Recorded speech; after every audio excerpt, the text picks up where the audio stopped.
Welcome to the Week in 60 Minutes, brought to you by SpectatorTV and recorded in London on Thursday, 6th of May.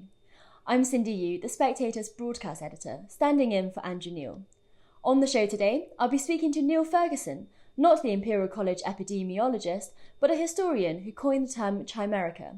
He writes the Spectator's cover article this week and we'll be discussing Cold War II and more. We'll also be joined by Jay Bhattacharya, the Stanford Professor of Medicine who was one of the authors of the Great Barrington Declaration about whether the Indian government should lock down. Before all that, we'll chat local elections and ask, has Boris Johnson only just realised the cost of childcare in this country? All that to come in the next hour. If you enjoy the show and don't want to miss a future episode, click the subscribe button on the bottom right of your screen to follow our YouTube channel for free. First, it's Super Thursday. A flurry of elections across the UK are happening, from polls in Scotland and Wales to local elections and mayoralties across England. There's even a by-election in Hartlepool, a red wall seat that doesn't look certain to stay Labour. So what should you be watching out for as the results trickling over the next few days? Joining me now is the Spectator's political editor James Forsyth and our associate editor Isabel Hardman. James, let's talk about Super Thursday in just a moment, but for now, as we film, there are a couple of Royal Navy boats in the English Channel patrolling against a French barricade. What's going on? So there has been a dispute about how many licences are being granted to French fishermen to fish off the coast of Jersey. The dispute massively escalated when the French suggested that Jersey's electricity supply, which largely comes from France, might be cut off if this situation wasn't sorted out. Then there was word of French fishing vessels heading to kind of blockade the port of St Helier. And the British government have responded by sending two Royal Navy vessels there to kind of make a statement and prevent a blockade. And I think the danger, there is clearly the initial French threat was incendiary.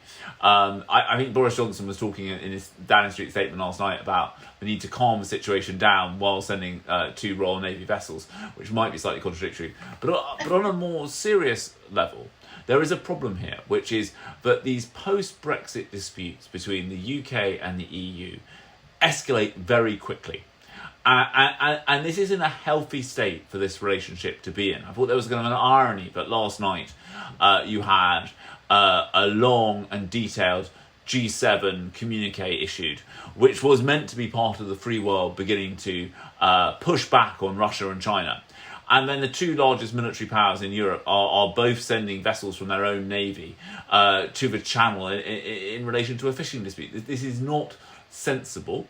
And I think the two sides need to find a much better way of de-escalating these arguments before they reach this stage. And I think unless they can do that, this is going to set up a very antagonistic, choppy relationship from now on.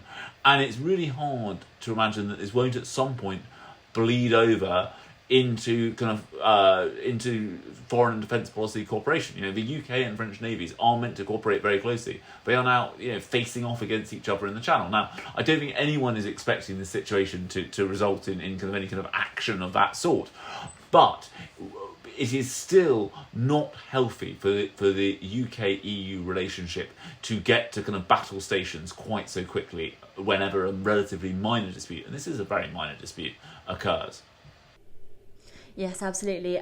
But Isabel, all eyes are on the local elections across the country today, as well as happening in Wales and Scotland. We've also got the mayoralties.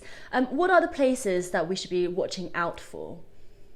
Well, we'll likely get the Hartlepool by-election result first, which, as we've said on Coffee House Shots podcasts, will probably set the narrative for the next few days as the other results come in.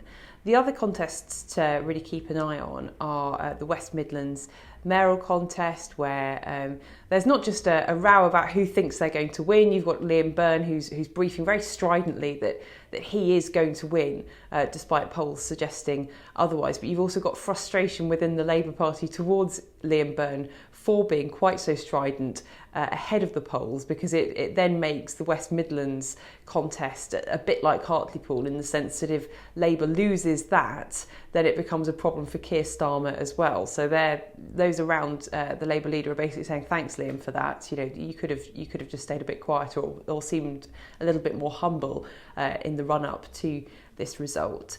We then have the results in Scotland, which are going to be very interesting to see how much of an impact Anna Sarwar has made in 10 weeks of being the new Scottish Labour leader.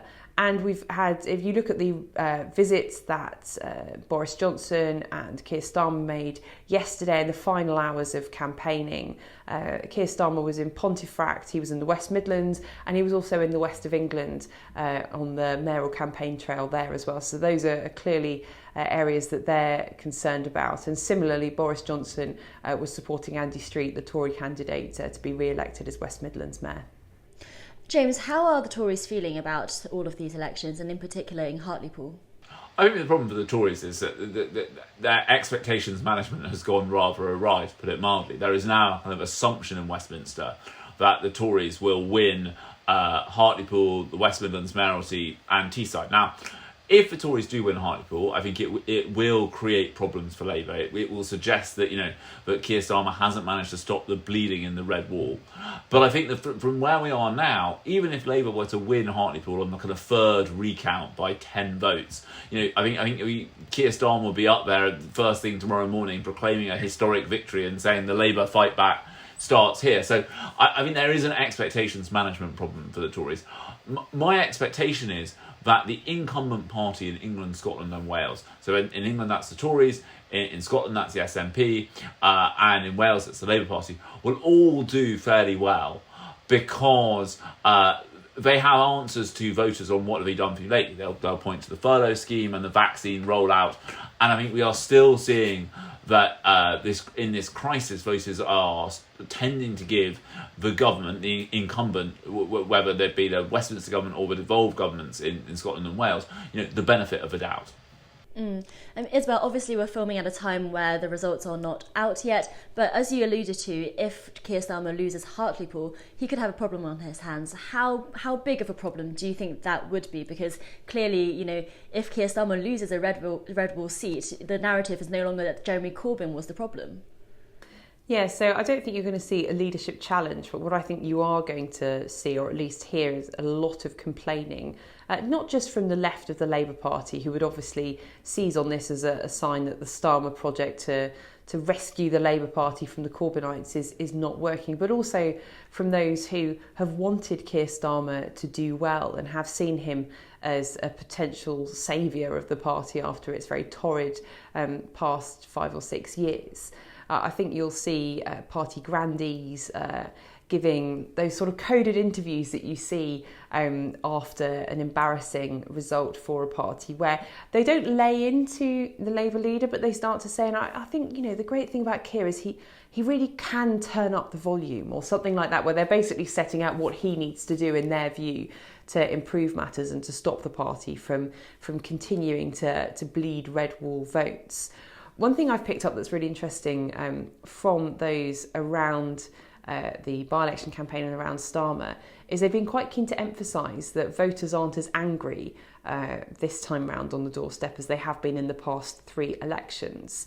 Now, that's an interesting argument, and it may well be true anecdotally, and something that has given the activists who've campaigned in Hartlepool at least some comfort that the voters aren't shouting at them anymore. But if the voters were not angry but still not voting for Labour, I'm not really sure how that improves the party's prospects, because people might feel sort of more fondly towards Labour, but if they just see it as being something that they can discard to the history books, then that's not really a measure of success for Keir Starmer.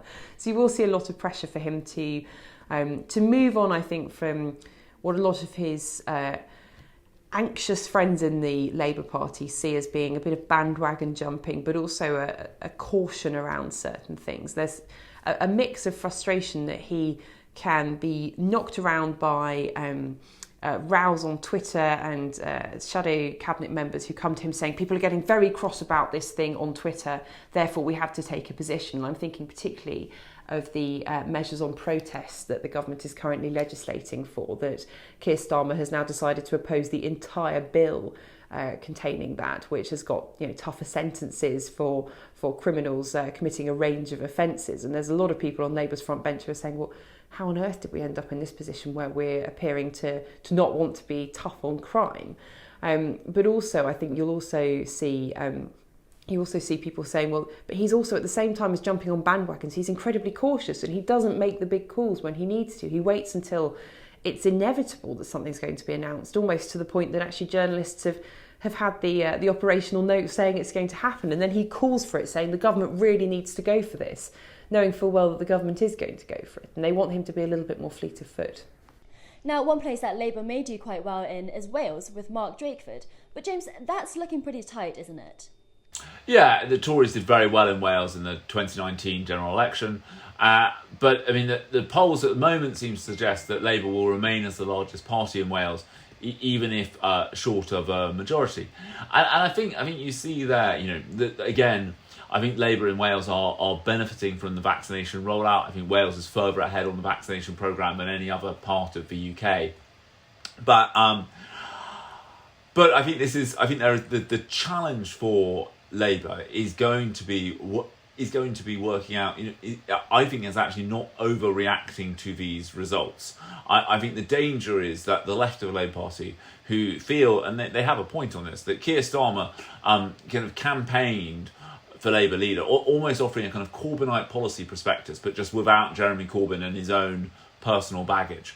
I think it is fair to say that as leader, that has not been the approach that he has taken. So I think you will see a lot of noises off from the Labour left if Labour have a bad set of results tonight. And at the same time, as Isabel said, it's hard to say what Labour is for. I think Labour's attacks on sleaze have almost been they have almost gone so hard on sleaze because they haven't got anything else to say. And at the moment, it's quite hard to sum up what Labour's offer to the electorate is. And as well, when it comes to Labour, north of the border, they might be doing better than they were before. You interviewed the Scottish Labour leader Anna Sarwar for the magazine this week. Can you tell us what he was like? Yeah, he's the one who's had the momentum in this Holyrood election campaign. He's the one who, as he says in my interview, has enjoyed this campaign. Nicola Sturgeon obviously started this election campaign in a very uncomfortable position, given the row over her destroyed relationship with Alex Salmond and her former mentor's decision to set up a new political party that he claims will help the cause of independence, but is obviously part of his sort of revenge project against Nicola Sturgeon. And then you've got the Scottish Conservatives, who are still so obviously desperately missing Ruth Davidson, to the extent that she often appears far more prominently on their campaign leaflets and in their media opportunities than the actual leader, Douglas Ross, who's had quite a wooden performance in these elections. So Anna Sarwar is the one who has got a bit more freedom to enjoy himself, and his pitch is not to talk about the Constitution, but to say that it's important to focus on a national plan for recovery and to talk about this being a pandemic election rather than just to go on and on about independence. If you look at Scottish Conservative leaflets in particular, they are basically saying, stop a referendum, vote Conservative to stop a referendum, whereas his strategy for Labour is to talk to people who may have voted yes in 2014, who might still be minded to support independence in future, but he wants to try and bring them on side so that Scottish Labour can go back to being the official opposition in the Scottish Parliament. Yeah, he certainly looks like he's having fun. Actually, there was that video that went viral recently of him dancing to Uptown Funk, which we can watch a bit of now.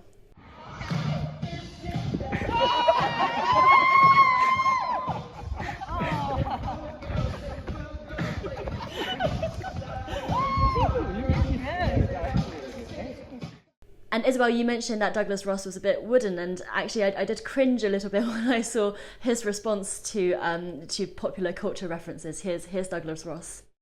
Come on, talk us through your dance routine if it comes to a dance-off for second place. Well, I've made it very clear, I am a big fan of Atomic Kitten Hole Again. Not only can I sing the lyrics without the computer screen and I don't need the words to it, I've made up my own actions to it, and it just makes the whole performance. So, Go on, if you see me walking down the street, staring at the sky, dragging my 2 feet, you just pass me by, it still makes me cry. But Colin, you can make me whole again. Well, let me also bring in Stephen Daisley, who is a Spectator contributor and a columnist for the Scottish Daily Mail. Stephen, having seen those two videos side by side, who would you say is a more charismatic leader? Who would you vote for? Well, I don't think that there's much in it.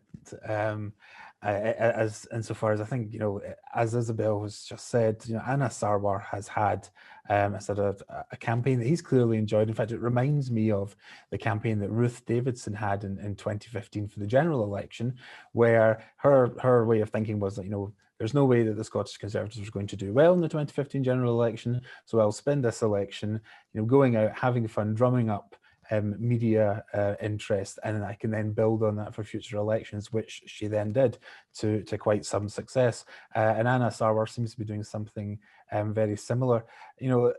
Douglas Ross, it's I almost feel sorry for him, hard-hearted cynic though I am. In that, Douglas Ross has actually, put out a manifesto, and that is, to some extent actually quite well costed. There's lots of interesting policies in there, sort of things like funding for mental health and, how do we address social care after the pandemic and all these things. But the problem is that his messaging has been largely about independence and him sort of standing, almost kind of angrily pointing and saying independence is a terrible thing and vote for us if you don't want it. And the more he kind of talks about how terrible independence is, voters seem to think actually maybe it's not independence that's terrible, Douglas.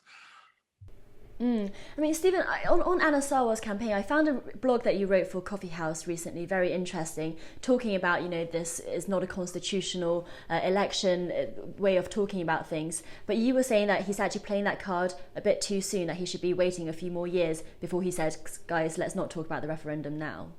Yeah, I wonder about, I think that, on the face of it, Anna Sarwar has sort of won the battle of the campaigns, if there's really such a thing as that outside of the political bubble. I do wonder, though, if there was an opportunity at this election for Anna Sarwar actually to have targeted sort of more traditionally pro-union voters with a sort of a solid message on the union, which, Scottish Labour has gone all over the place on the union in the past few years. And, and I do wonder if perhaps he could have gone a bit, he could have solidified the message on the union, appealed away some of the more sort of soft Tory voters, and then potentially had a chance at going into second place. He might still do that, but I think that it's as things stand right now, I think it's probably more likely that the Tories will hold on to second place. And if he'd done that this time, then 5 years from now he could have gone for the Uptown Funk, upbeat, positive campaign. But who knows? We will find out in the next 48 hours or so who was right and who was wrong. Yes, James, what do you reckon? Could Anna Sarwar have a realistic chance at second place in this race? I mean, as Stephen says, most of the polls indicate that the Scottish Tories will hang on to this, and it seems that kind of unionist tactical voting is most likely to benefit them rather than Scottish Labour. I think, though, that Anna Sarwar's emergence in this campaign is an important moment in terms of thinking about Scottish politics in the long term, because I think Anna Sarwar has a kind of credibility as First Minister that we haven't, as a potential First Minister, that we haven't seen from a Scottish Labour leader, or really the last two Scottish Tory leaders. And I think that will make a difference. I also think that in terms of any future campaign, his ratings are positive. The more people have seen of him, the more they've liked of him, and that could be very important in terms of Indie Ref too, because the kind of gaping gap in any kind of unionist campaign was someone who could appeal to social democratic voters who maybe lean towards independence because they don't like the idea of kind of Tory governments at Westminster, but aren't kind of full on nationalists. And I think he is quite well suited to appealing to that kind of voter come any second independence referendum. Well, Stephen, let's talk about Nicola Sturgeon for a little bit. I mean, we've seen the psychodrama that's happened in Scotland over the last year or so, but despite Alex Salmond's best efforts, Nicola Sturgeon is still in place and she still looks set to be First Minister. So has all of this just shown how Teflon she is? I think, yes, it has. It's shown how Teflon Nicola Sturgeon is, but also has shown that, the SNP has this built-in, baked-in vote that is sort of roughly 40 to 45% of the electorate. That 45% number will sound familiar because, of course, that's the percentage of Scots who voted for independence in 2014.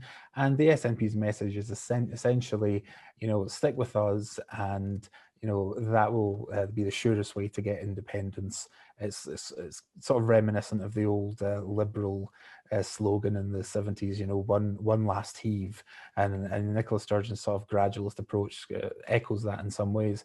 It's true that Alex Salmond has certainly not made much of an impact, or not much of a positive impact on this campaign. I think the most commented about of the Alaba party has been its sort of technical snafus, its various launches, and also that really very weird video that it did where it appeared to have summoned up the spirit of Robert the Bruce from 700 years ago to a sort of rant about breaking the spine of English superiority at Bannockburn, which is very strange, but that appeals to the kind of sort of hardcore nationalist voter that Alex Salmond is pitching to. His message is give Alaba, give me your second vote, your list vote, and we will sort of, if you like, strengthen the SNP's spine. But I would say Nicola Sturgeon has, she is going to be the First Minister, after this election. There's no doubt about that. I would say, we're talking earlier about who enjoyed the campaigns. Nicola Sturgeon has not looked like she has enjoyed this campaign. She has looked like this was a grin and bear it campaign. And, in some ways, I suppose you can't blame her. She's coming off the back of, these very punishing Holyrood inquiries, and the fact that at the centre of it was something, deeply personal for her, the breakup of this, decades-long political relationship with Alex Salmond. I think as well, there's maybe a bit of a frustration there that, as we've seen, that although the polls are good for the SNP right now, they're not necessarily good for independence, and in some polls are actually going in the other direction, and you're seeing support for independence drop.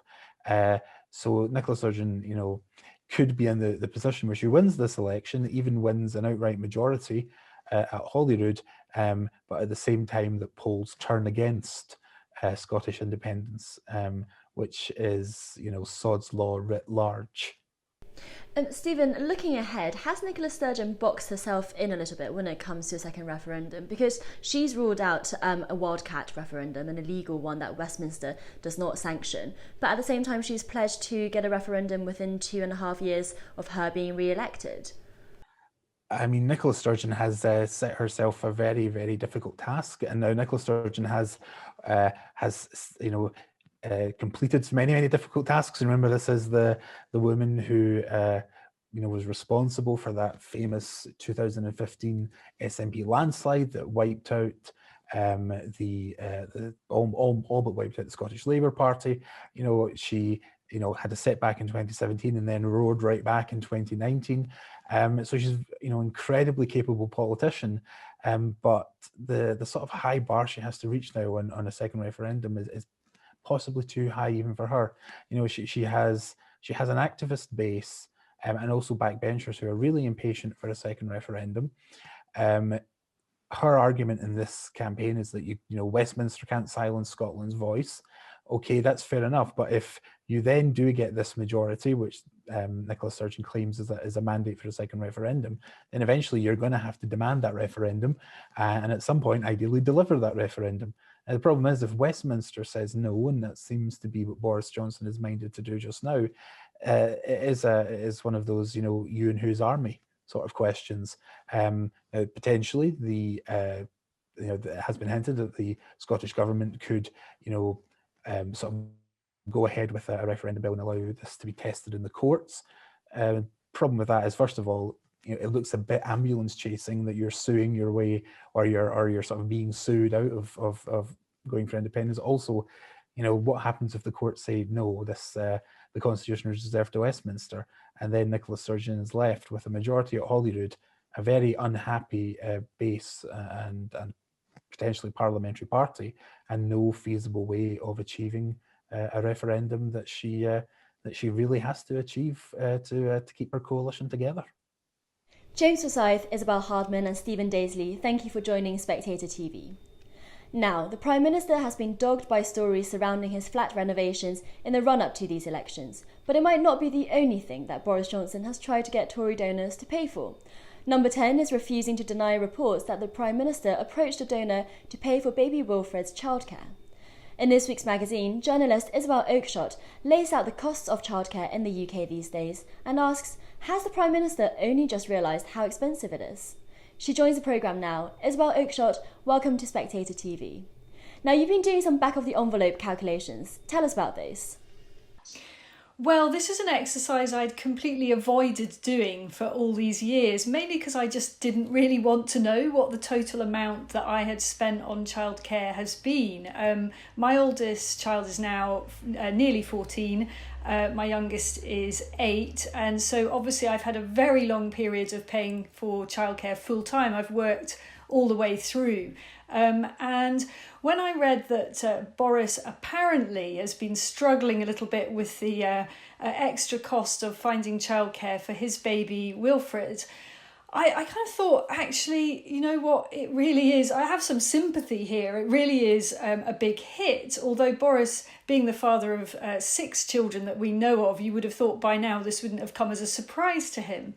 So I thought, look, this is time to face facts. Let's have a look at how much I've spent over the years. And it was very much back of the envelope because, like any parent, full-time working parent, my childcare arrangements are complicated. I don't just have a full-time nanny. I also, until Brexit destroyed the au pair market, I also had an au pair because I need overnight help sometimes. And, you know, often there's extra help at odd times of day and night and weekends. So I really just took a kind of a general figure of how much it costs to have had a nanny for all these years. And the figure I came out with was, I'm afraid, well over £500,000. Honestly, I am actually still slightly in shock, even though I knew that it was going to be a big figure. I mean, that is one hell of a sum. And, you know, to some extent it's prompted a bit of soul searching. You know, how could I have spent that amount on childcare? I mean, have I been unbelievably stupid? Was there a better way of doing things?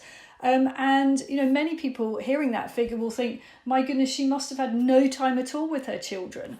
And actually, ironically, that isn't true. I'm lucky enough for the last few years, certainly, to have had an enormous amount of flexibility over the way I work. And actually, I do the school run most days, one of the school runs, because there are multiple school runs to do. You know, and I'm lucky enough to spend probably considerably more time with the children than most working parents. The reality is that £500,000 is probably not that unusual for professional parents, either single parents like me or where there are 2 working parents in the household and they need full-time care over a very long period. So, you know, I'm sort of slowly recovering from the shock. I also did some quick back-of-the-envelope calculations and worked out the annual cost of that, around £36,000, and that's after tax. So, you know, you'd have to have a partner or be earning quite a lot before tax in order to afford that. And Isabel, why is it so expensive? As you say, you've not been stupid about it. So where does the cost come from? So essentially, with a full-time nanny, you are paying for a professional and you're paying a decent salary for somebody of the calibre that you will be, as a mother or father, happy to leave your children with. And rightly, they have to be paid properly through all the normal channels. You've got to pay national insurance contributions. You are effectively an employer running a mini business, as it were. And good nannies are hard to find and they rightly command decent salaries. And in terms of trying to get something cheaper, perhaps the sort of the most flexible model there is, if you're trying to avoid going down the very expensive nanny route, is a childminder, and these are people that tend to look after a small group of children in their own homes. They're allowed to look after up to 8 of different age groups, and they are actually a relatively affordable solution for parents that don't want to put their little ones in nursery for whatever reason, or nurseries don't offer the flexibility. The difficulty with childminders is that A, they can be quite hard to find, they're in hot demand, and B, they don't have quite the setup that you as a parent want. You know, perhaps a house isn't big enough, they don't have quite a big enough garden. You know, you may as a mother not particularly want your child to be with the mix that childminder has at that time. So I think for a lot of professionals, a nanny is the only answer. And, you know, in fairness, when I think about my £500,000, I've had a lot for my money. You know, my fabulous nanny, I'm lucky enough to have had the same lady for the last 7 years, which has just been a godsend. And she does an awful lot more than look after the children. And I think as children get older, a lot of professional families, they keep their nannies on to do so many other things other than the sort of traditional childcare role. But this isn't something that comes cheap. And, you know, for me, it is effectively a cost of doing business, of running the household and doing what I do. And in all these years, I know that my children have had, you know, the highest quality childcare that I could afford. But that doesn't still take away from me kind of thinking, what else could I have spent that money on? Yes, and it makes a lot of sense when you think that, you know, for example, the OECD says that childcare costs take up to average woman's half of their salary. So, I mean, that's a hefty cost, as you've talked about. You mentioned au pairs and how Brexit has impacted that. Presumably that's because the stop to freedom of movement, and there's not a specific au pair visa for these young European women who come here to learn a bit of culture and in exchange for their childcare services. You were a vocal supporter of Brexit, and that's... I know where this is going. But did you overlook that during the campaign? Maybe if I'd known it was going to destroy the au pair market, I might have thought differently. What I would have thought, I didn't know, by the way, that there was going to be a total disaster with the au pair market when I supported Brexit. But of course it wouldn't have made me feel any different about Brexit, because I would have assumed that this really wouldn't have been a difficult thing to sort out. You know, the government now is saying you should employ British people to do this. Well, this is insane. I mean, how many British people do you know who are prepared to work for £90 a week for 25 hours childcare living in someone else's house? Just doesn't stack up for most people. There may be some students that find that there is a way of fitting that round, and it's actually quite economic for them to do that because they've got free board and lodging and they're doing a bit of childcare around their courses. But the whole point of the au pair exchange programme was that these young women, and many of them, you know, they are very young, they come over at 19, 20, are learning the language. That's the origins of the au pair cultural programme. And so there is something in it for them beyond just having the free roof over their head and a bit of an adventure. And that has just completely gone. You know, you go on the Au Pair World website and you will see that there are dozens and dozens of parents chasing every single au pair that says they've got pre-settled status and so they are free to work in the UK. And, you know, talking informally to other parents, this has really hit families hard. And finally, let's talk a little bit about Boris, which is why we're talking about the story at all, because whilst a lot of parents have been dealing with this, it's not really been in the news because I guess a lot of parents just think this is the way things are done. Not the Prime Minister, apparently, because he's reportedly been trying to get Tory donors to try to pay for Wilfred's childcare costs. What do you make of that? And do you think that's the sort of stuff that's actually going to be more important than the flat renovation story? Well, it agitated me, but in a sort of conflicted way, as I say, because I have some sympathy for him in the cost of it. Look, I think that what people think is they feel that something is wrong here. They feel that it's extraordinary that someone of the Prime Minister's stature and independent means, because make no mistake, Boris Johnson is a very wealthy and successful individual. He was before he became Prime Minister. He commands huge fees for his writing and his books. how can he be scratching around and finding himself beholden to people, asking them to pay for his partner's gold wallpaper choices? People are, I think they're just a little incredulous about it. Is it cutting through? I think a bit. I think it was a slow burn, this story. It's been rumbling along for a long time, and only now, I think, allegation after allegation, it is beginning to cut through a bit. But the reality is, of course, people are dealing with far bigger issues. They still think Boris Johnson is a good Prime Minister. That's what the polls suggest. They certainly think he's better than anyone else who's putting their name forward for the job right now. And so I think he'll weather this pretty well. That said, there's clearly one or two things that he doesn't want to tell us about this sorry saga. And you know, when politicians keep avoiding the question, there's a reason for that. Something more is yet to come out. Would it bring him down? I'd be very, very surprised indeed. But it's uncomfortable, and you've got to feel for the couple themselves. You know, looking round at their gold wallpaper must have seriously taken the tinge off it. You know, really, are they enjoying their fancy lampshades? I can't imagine they really are. Isabel Oakeshott, thanks very much. You can read Isabel's article and more of our print and online offerings with a Spectator subscription. As a thank you for watching the show, we'll even give you 12 weeks for just £12 and a £20 Amazon gift card. Go to spectator.co.uk/TV offer and sign up today. Next, the G7 are meeting in London this week, but the Indian delegation has had to self-isolate because of 2 cases of confirmed COVID in their midst, really bringing home the sheer scale of the infections in India at the moment. There are more than 350,000 new infections each day.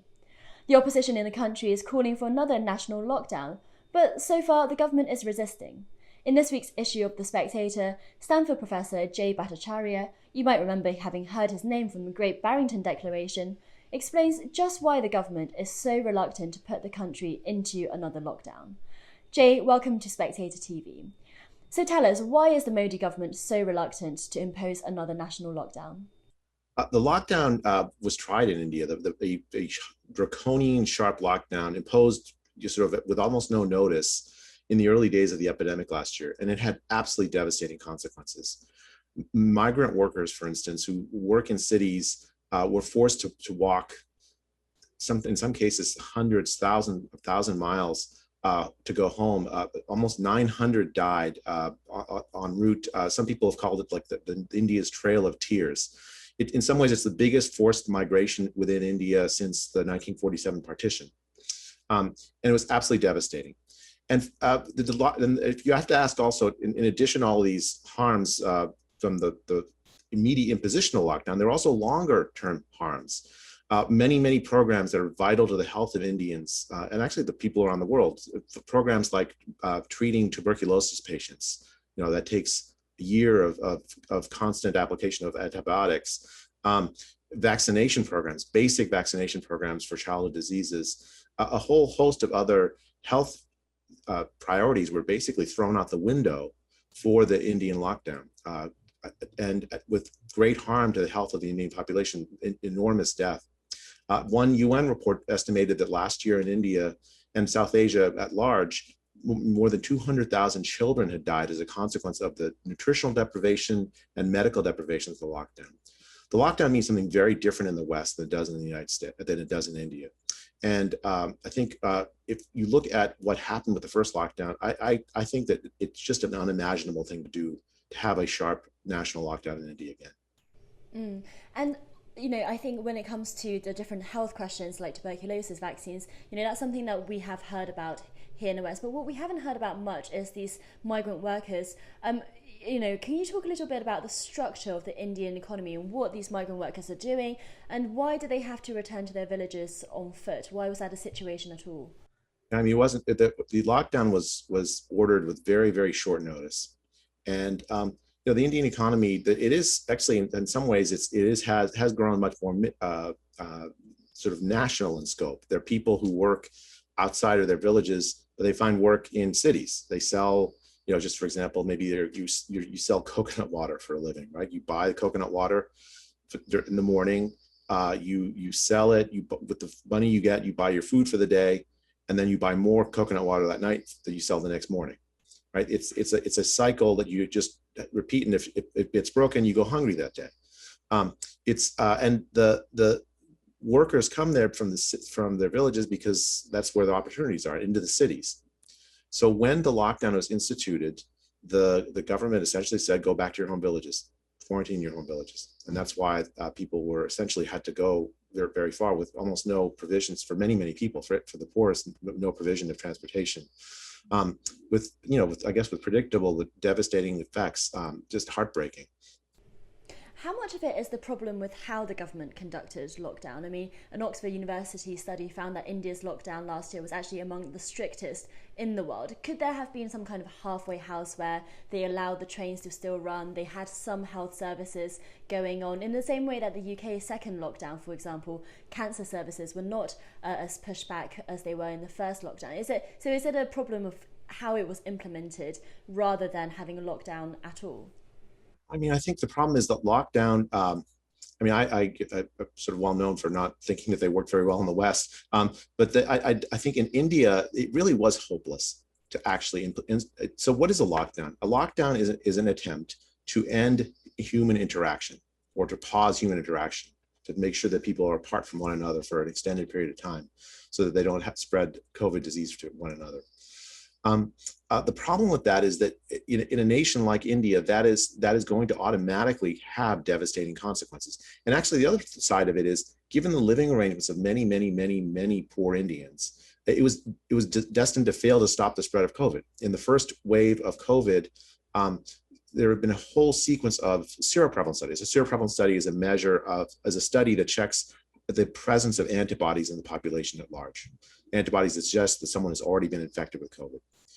There was a study done last, I think, July in Mumbai, that found in the Dharavi slums that almost 60%, like 57% of the residents in July of last year had already been infected. Whereas at Mumbai at large, a cosmopolitan city with many affluent people, the seroprevalence was only, I think, 16%.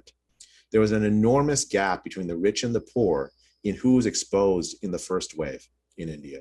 That lockdown, if anything, protected the affluent class, the class of people who could work from home and work through Zoom. It did absolutely nothing to protect the poor from the disease.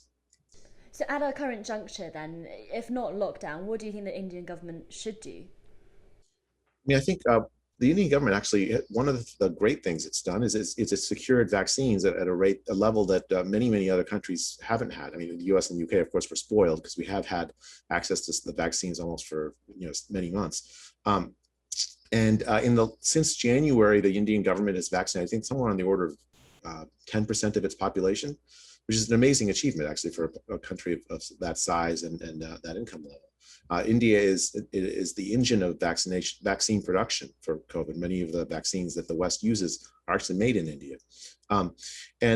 So I think using the vaccine cleverly is the way out for India for this. Who's really vulnerable to this disease? This disease, if you're over the age of say 70, the death rate's very, very high.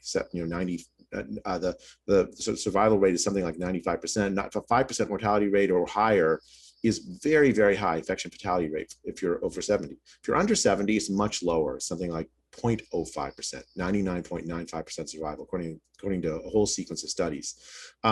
And so you have this 1,000-fold difference between the risk of death from people that are younger versus people that are older. The critical priority in India, and frankly, even in the West, is to protect the older population. And in the UK and the US, we've done that. We've prioritized the old for vaccination. And in a way, we've defanged the disease. It no longer is the case that you will have cases automatically leading to deaths in the US and the UK because the set of people who are most at risk from death from the disease have been vaccinated. India should do the same thing. Unfortunately, in January, when they had this opportunity, they vaccinated 10% of the population, but they did a couple of things wrong. One is they didn't vaccinate the old preferentially. Only, I think, 40% of the doses have gone to people that 42% of the doses have gone to people that are 60 and older. I mean, I think that was a mistake. I think that if those doses had been concentrated on the old, we might have seen the cases spread in India, but we would not be seeing the deaths we're seeing. The second, and you wouldn't also see the hospitalizations. There'd be much less pressure on the Indian healthcare system as well.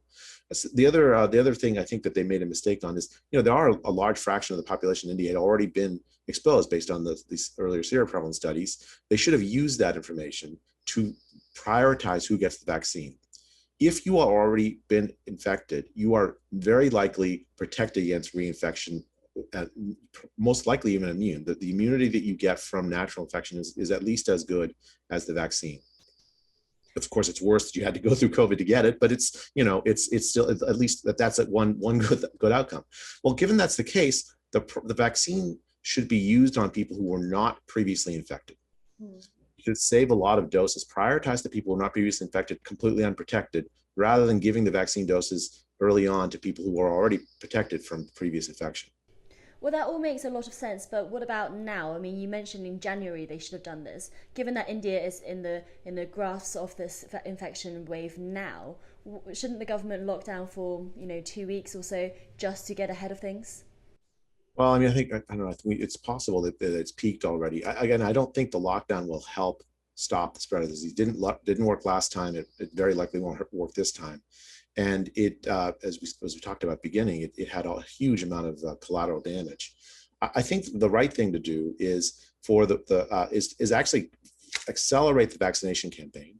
The West should be helping. I mean, there's no reason in the West for us to prioritize vaccinations for 20-year-olds who are very, very low risk of severe outcomes from the disease, when there are elderly people, not just in India, but around the world, that are entirely unprotected. We should be sending our doses to places that have vulnerable elderly. There's no ethical reason why someone living in Bolivia is 80-year-old is a lower prioritized for a vaccine than a 20-year-old American. It doesn't make sense. But the problem... Sorry, go ahead. Yeah, can I just say, so there are, as far as the immediate need, there are immediate needs. Pulse oximeters would help triage patients. So the West can help by sending medical. I think the United States is sending some medical equipment, but not at scale that would be necessary. Oxygen is in very, very short supply. There's black markets in oxygen now with the price of oxygen 10 times. I think there's some basic things like that would go a long way. We also have like monoclonal antibody treatments that might help that we can send. I think there's now that the focus of the disease is moved to India. Let's use the resources that we have. I mean, U.S. and UK are good friends with India. That's what good friends are for, is to help in time of need. I think this is that time. No, absolutely. But the problem is that you paint this decision between an 80-year-old Indian and a 20-year-old Brit, for example. But if the vaccine rollout has not been age prioritized in the way that you describe, if Britain gives India its vaccines, how do we know that it will actually be used for the most vulnerable? I mean, I think I'm no expert in diplomacy. I'm just a simple professor, but I think you could say, look, we'll send you this if you change your prioritization system. I mean, I think that you could condition it, and I don't think that the Indian government would blink at that. Jay Bhattacharya, thank you for joining Spectator TV.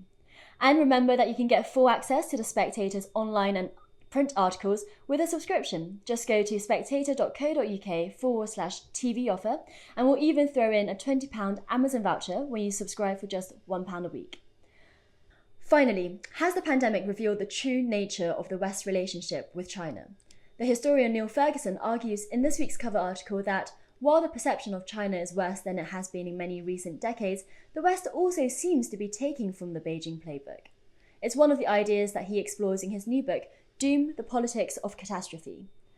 Niall Ferguson joins me now from Stanford University's Hoover Institution. Niall, welcome to Spectator TV. Let's start by talking about this concept you mentioned of osmosis in war. What does that mean? Well, this is an idea that I came across when I was reading Norman Mailer's The Naked and the Dead, researching a book about World War II years ago now. The book was The War of the World. And the idea is that you kind of become like your enemy, even if you win. That's the notion. And it was an idea that came up in World War II, of course, because the democracies had to create enormous systems of planning and control to win World War II. And then in the Cold War, a recurrent theme of commentary from conservatives and from the left as well, think of George Orwell, was that there was a kind of convergence happening, and the United States and its allies were becoming more and more like the Soviet Union and its allies. This was an idea John Kenneth Galbraith wrote up in the 1960s. So this idea of the osmosis of war, that you become like your enemy, I think is relevant today, because there's a danger that we could become, are becoming more and more like our principal strategic rival, the People's Republic of China. And what are the ways do you think that this is manifesting in? Well, there are a bunch. For example, Joe Biden on the phone to Boris Johnson saying, hey, we need to have our own One Belt, One Road initiative. There's the way that last year, when it was clear that COVID-19 was spreading more or less uncontrolled through the UK and the US, we copied much that the Chinese did. The idea of lockdowns was in many ways based on what China did after around January the 23rd last year, when they basically froze the Chinese economy and Chinese society. I saw an interview the other day with the other Niall Ferguson. I'm not him, the guy at Imperial College who spells his name a bit differently, in which he said, well, we didn't know if we could do lockdowns.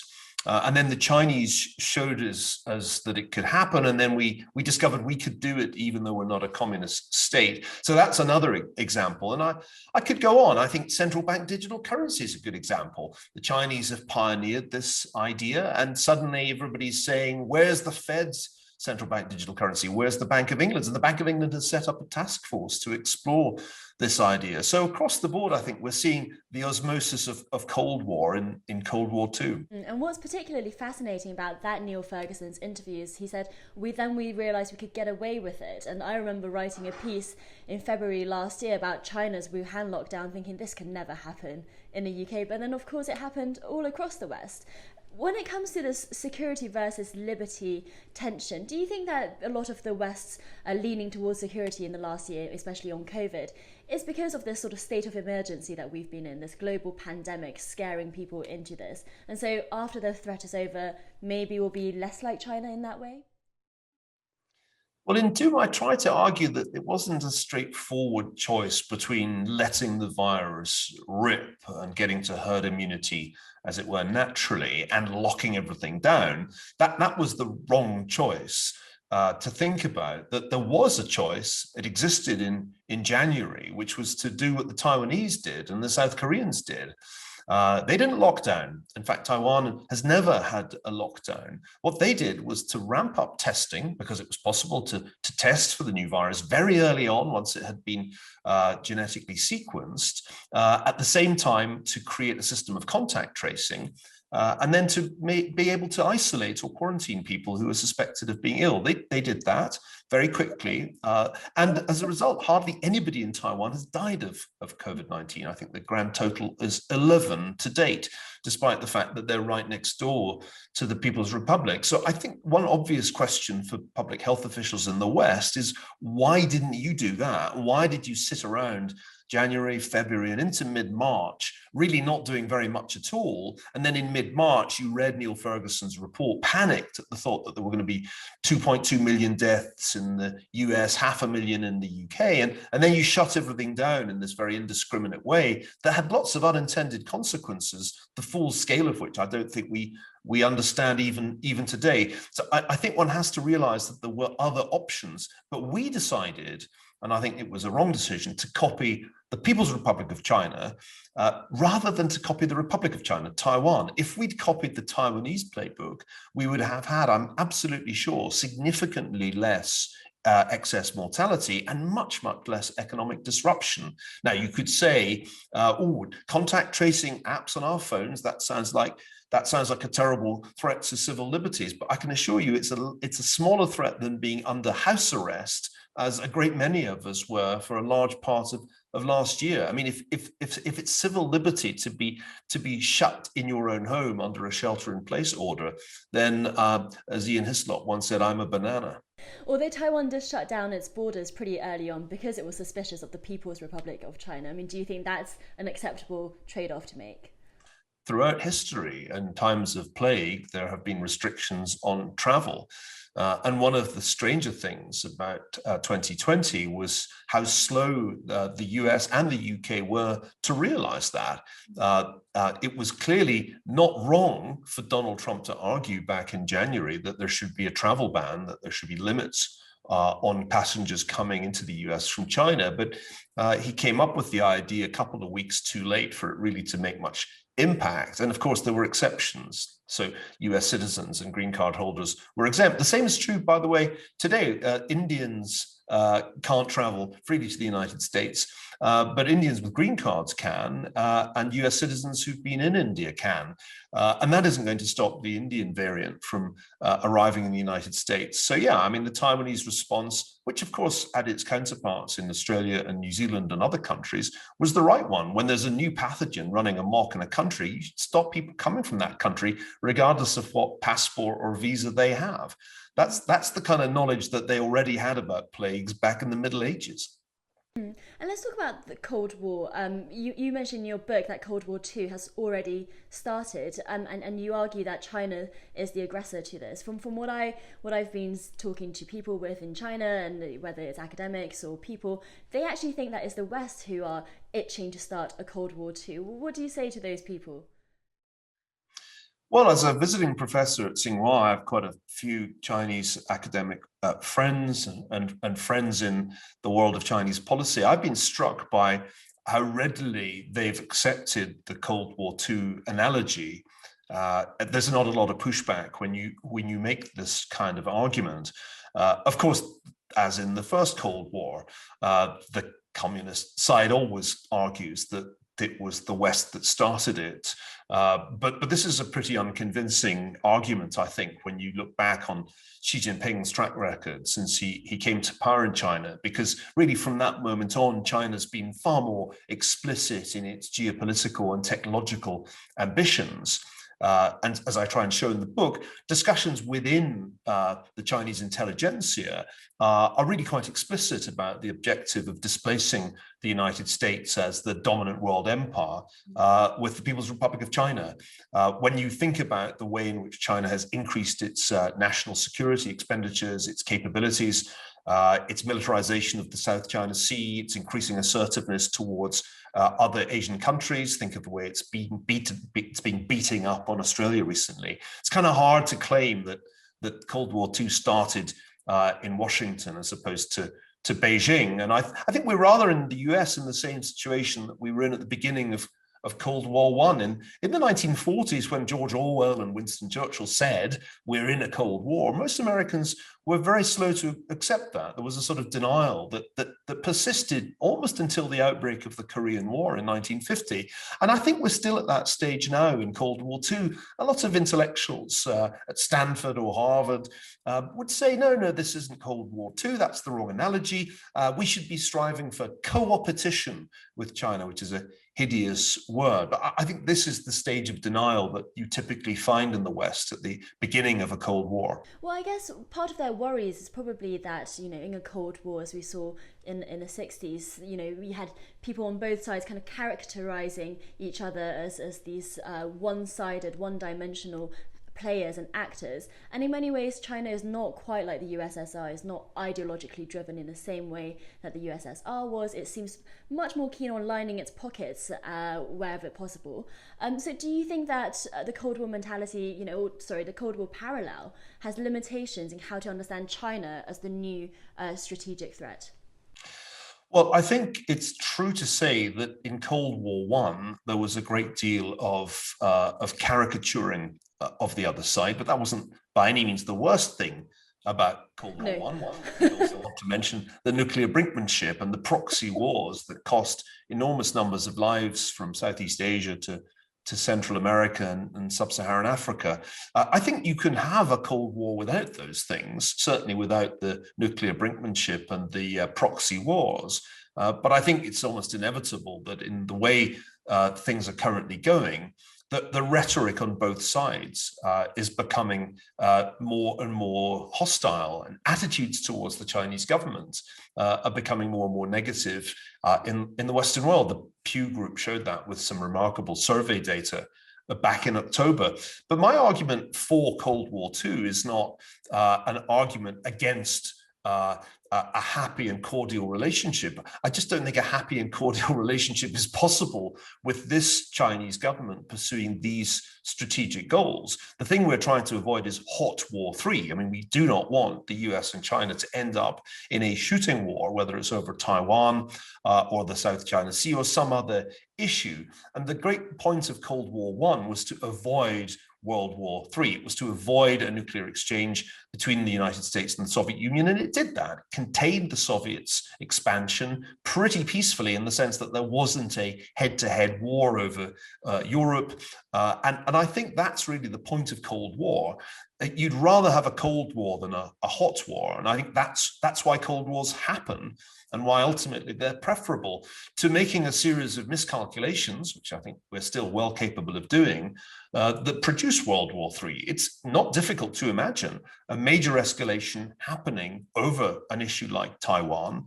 And if you talk to people at the US military, I think of my old friend Jim Stavridis, who's just published a novel about this, the scenarios are pretty terrifying, because a US-China war would very quickly escalate from the Taiwan Strait to bombing of mainland targets, and then potentially to nuclear exchanges. That's how Stavridis imagines it in his novel. So, as I've been arguing now for more than 2 years, you'd rather have Cold War II than World War III. Okay, so you say that we should compete with China but not copy it. So what does that competition look like? I think it looks like what we currently see in the realm of vaccines, where the West is able to take advantage of its technological edge and the greater competition that there is when it comes to vaccine development in the Western world. I mean, the competition between companies, biotech companies like Moderna and BioNTech, is one of the reasons we ended up with mRNA vaccines. I think it looks like that in artificial intelligence. One of the striking things about AI is that the US still has a qualitative lead, partly because the best Chinese researchers in AI end up working in the United States and often stay and ultimately become citizens. So I think this is a technological contest. I think Cold War II will be much more a race in technology than Cold War I was. Of course, there was a tech race, a space race in Cold War I, and I think there will be in Cold War II, and a cyberspace race. And right now, the US leads in, I think, most of the key domains, but it will not continue to lead unless it really does maintain that level of investment in research and development and competition, which is really the key to producing the best results. And so we mustn't make the mistake of thinking that the way to compete with China is through economic planning. And by my count, we now have 3 plans coming from the Biden administration in the form of major legislation, huge amounts of expenditure, total bill of around $6 trillion. And I look at that and I ask, are we about to repeat the mistakes of the 1960s and 70s, when it seemed as if the only way to compete with the Soviet Union was to do economic planning the way they did? That turned out to be a completely wrong conclusion. And the way the United States won the Cold War was, in fact, with a free market economic model under Ronald Reagan, not with the kind of thing John Kenneth Galbraith was arguing for in the 1960s. Well, actually, I'm intrigued that you brought up Chinese researchers and scientists in AI, for example. As you know, in America and in the West in general, there's been a greater suspicion of Chinese nationals or ethnic Chinese working in STEM areas. Where do you think, what role do you think they play in this sort of future competition between the two great powers? Should they be welcomed into the West, or do you think that we should be being careful about what they can take back to China? Well, this is a huge issue in a way that it wasn't in Cold War I. There were relatively few Soviet citizens in the United States at any point in the Cold War. There were in the later part of the Cold War exchanges, but they were on a tiny scale compared with the really huge amount of exchange that there is between China and the US. Hundreds of thousands of Chinese students until recently at American universities, and often studying STEM subjects, a really significant number of graduate students working in key areas such as artificial intelligence or quantum computing. And it's true to say, and this is something that we know from the FBI, that there has been espionage as a consequence. We know that the Chinese government uses all kinds of means to try to hack Western technology breakthroughs, often through cyber means, but also through human intelligence. And this creates an enormous problem because, of course, if one Chinese national working at one big tech company turns out to be a spy, then suspicion falls on the others. And unfortunately, that can include American citizens, often people from Chinese heritage who've lived in the United States for many years. So I do think we have to remember that one of the bleaker features of American history in the 20th century was the way in which hostility grew towards German Americans in World War I and World War II, and of course in World War II towards Japanese Americans who were treated shamefully. We mustn't repeat that history, and I do see dangers of that. A few years ago, more than a decade ago, I used the word chimerica to describe that period of symbiotic interaction between the US and China. Well, there are many Chimericans, and some of them are good friends of mine. These are people who may have been born in China, but have worked for many years in the United States and have become American citizens. When I became an American citizen, by far the largest group alongside me in an Oakland auditorium were in fact people born in China. And so we can't cast aspersions on the commitment of Chinese Americans to the country they've sworn allegiance to. If we start doing that, we're going to be back in the bad old days of the 1940s.